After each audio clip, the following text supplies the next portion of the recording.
The test of our progress is not whether we add more to the abundance of those who have much, it is whether we provide enough for those who have too little. We cannot always build the future for our youth, but we can build our youth for the future. I ask you to judge me by the enemies I have made. A nation that destroys its soils destroys itself. Forests are the lungs of our land, purifying the air and giving fresh strength to our people. The liberty of a democracy is not safe if the people tolerated the growth of private power to a point where it becomes stronger than the democratic state itself. That in its essence is fascism, ownership of government by an individual, by a group, or any controlling private power. Happiness is not in the mere possession of money, it lies in the joy of achievement, in the thrill of creative effort. It is common sense to take a method and try it.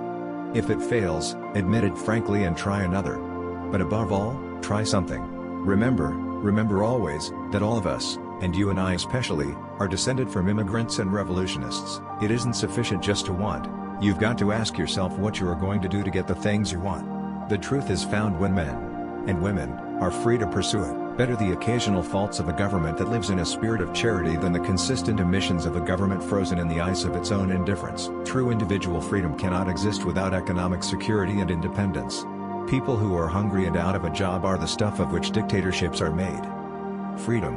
In the truest sense, freedom cannot be bestowed, it must be achieved. Some people can never understand that you have to wait, even for the best of things, until the right time comes.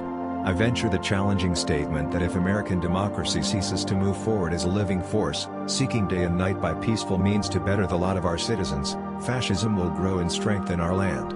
Confidence thrives on honesty, on honor, on the sacredness of obligations, on faithful protection and on unselfish performance.